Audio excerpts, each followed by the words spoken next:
పెద్దలు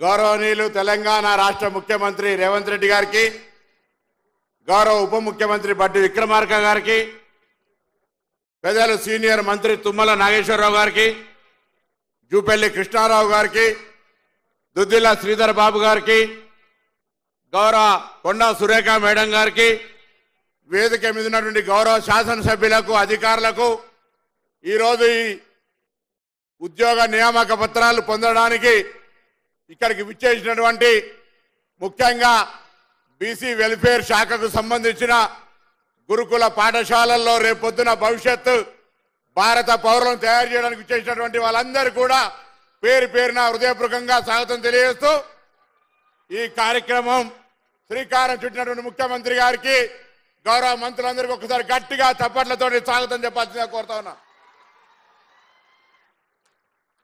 ఉద్యోగం పొందిన సంతోషాన్ని రాష్ట్ర ప్రభుత్వంలో తెలంగాణ రాష్ట్రం ఏర్పడి 10 సంవత్సరాలైనా మనం ఏ నినాదం కోసమైతే పోరాటం చేసామో ఆ నినాదం పరిపూర్ణంగా అమలు జరగకపోవడం కారణంగా 10 సంవత్సరాలు నియంతృత్వంగా అప్రజాస్వామికంగా మనం మన హక్కు కోసం ఉద్యోగాలు ఇవ్వమని అడిగడానికి కానీ ఉద్యోగాలు ఇవ్వాలని మీరు అడుగుతున్న దానికి మేము మద్దతు ఇచ్చేటువంటి విధంగా ఉద్యమం కూడా చేయనేటువంటి నియంతృత్వ విధానంగా కొనసాగింది.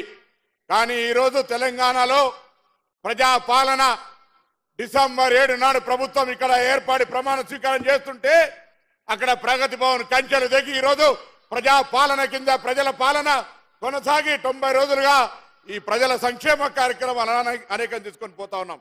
ఒకవైపు నియామకాల వరుస కొనసాగుతూ ఉంటుంటే మొదటి రోజు 6,956 స్టాఫ్ నర్సులుగా, దాని తర్వాత 441 సింగరేణి, దాని తర్వాత 1374 పోలీస్ కానిస్టేబుల్, దాని తర్వాత 1997 సోషల్ వెల్ఫేర్ రిక్రూట్మెంట్, మళ్ళీ ఇవాళ 5,200 పైన సోషల్ వెల్ఫేర్ రిక్రూట్మెంట్ జరుగుతూ ఉంది.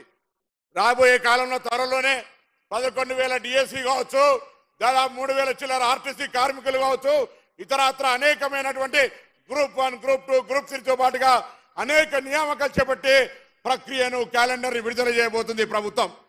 ఇదే ప్రజల ప్రభుత్వం.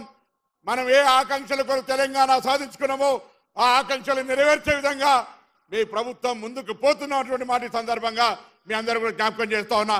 ఈరోజు ముఖ్యంగా నేను ఒక విద్యార్థి నాయకుడిగా విద్యార్థుల యొక్క భవిష్యత్తును తీర్చిదిద్దాల్సినటువంటి అధ్యాపక వర్గం ఇక్కడ నుంచి ఈరోజు నియామక పత్రాలు తీసుకొని పోతా ఉన్నారు పాఠశాలలకు.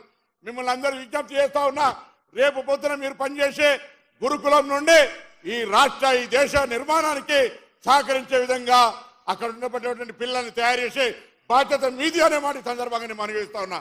వాళ్ళందరూ ఈరోజు రాష్ట్రానికో దేశానికో ఉపయోగపడే విధంగా తయారు చేసే బాధ్యత ఆచార్య దేవోభవ, మాతృదేవోభవ, పితృదేవోభవ అని మీకు ఇచ్చేటువంటి గౌరవాన్ని కాపాడుకోమని సందర్భంగా ప్రభుత్వం పక్షాన విజ్ఞప్తి చేస్తా ఉన్నాం.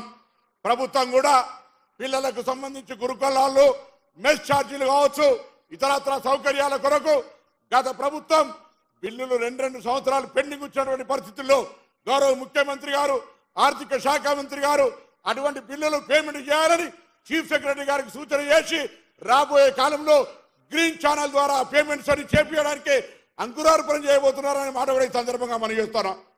ఇన్ని కార్యక్రమాలు జరుగుతూ ఉంటుంటే ప్రభుత్వం ఏర్పడి 90 రోజులు కూడా కాకముందే 20 రోజుల నుంచి ప్రభుత్వం ఏర్పడి 20 రోజులకే అనేక రకాలుగా మమ్మల్ని విమర్శిస్తూ ఉన్నారు. ఒకడు 420 అంటాడు, ఇంకోడేమో రకరకాలుగా మా ప్రభుత్వం కూలిపోతుంది అంటాడు. నేను చెప్పిన మీ అందరం కూడా మళ్ళీ మీ అందరి సపోర్ట్ ఉండగా ప్రజల కార్యక్రమాలు ఇన్ని చేసుకుంటూ పోతుంటే కాంగ్రెస్ ప్రభుత్వాన్ని ఎవరికైనా ముట్టే ధైర్యం ఉందా అని అడుగుతా ఉన్నా. బిడ్డ ముట్టూరి మాడి మసైతారనే మాట కూడా ఈ సందర్భంగా మనం చేస్తూ ఈరోజు ఒకవైపు ఈ నియామకాలు జరుగుతూ ఉన్నాయి, మరొక వైపు సంక్షేమ కార్యక్రమాలు. రాష్ట్రంలో ఉన్నటువంటి మహిళలందరూ కూడా అక్క చెల్లెలకు ఆర్టీసీ బస్సులో దాదాపు ఇప్పటికే 20,000 కోట్ల మంది 20 కోట్ల మంది బస్సుల్లో ప్రయాణం చేసినారు. దాంతో పాటుగా మహిళలందరూ కూడా 500 సిలిండర్, 200 యూనిట్ల ఫ్రీ ఉచిత విద్యుత్ ఇచ్చే కార్యక్రమం చేసుకొని పోతా ఉన్నాం.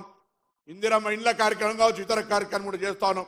ఇవన్నీ జరుగుతుంటే ఆదరణ చూసి అసహనంగా ఉన్నటువంటి వాళ్ళు 10 సంవత్సరాల కేంద్రంలో రాష్ట్రంలో కలిసి ఉన్నటువంటి భారతీయ జనతా పార్టీ టీఆర్ఎస్ ఇవాళ సాక్షాత్ ప్రధానమంత్రి అయినే కాళేశ్వరం గురించి మేమిద్దరం టీఆర్ఎస్ మేము కలిసి ఉన్నామట. కేంద్రంలో ఏ బిల్లు పెడితే ఆ బిల్లు సహకరించినటువంటి టీఆర్ఎస్ పార్టీ ఈ దేశంలో అత్యంత అవినీతి పార్టీ టీఆర్ఎస్ అని చెప్పిన భారతీయ జనతా పార్టీ ఎటువంటి చర్యలు తీసుకోకుండా ఉన్నటువంటి వాళ్ళు ఇలా మళ్ళీ ఈ తెలంగాణ పర్యటనలో కాంగ్రెస్ పార్టీని దూషించే ప్రయత్నం చేస్తా ఉన్నాడు. ఆలోచన చేయండి. 10 సంవత్సరాలుగా పార్లమెంటులో ఏ బిల్లు పెడితే ఆ బిల్లుకు టీఆర్ఎస్ సపోర్ట్ చేసింది. టీఆర్ఎస్ పార్టీ కాళేశ్వరంలో అవకతవకలు జరిగినాయి. ఏటీఎం కవిత గారు జైలుకు పోతారు, ఇంకోరు జైలుకు పోతారన్న బీజేపీ పార్టీ ఏ ఒక్కరి మీద కూడా చర్య తీసుకోలే. ఇగో ఇది వాళ్ళకున్న ఢిల్లీల దోస్తి గల్లీల కూర్చుని దయచేసి గమనించండి. ఇలా మీ అందరినీ కోరుతా ఉన్నాం.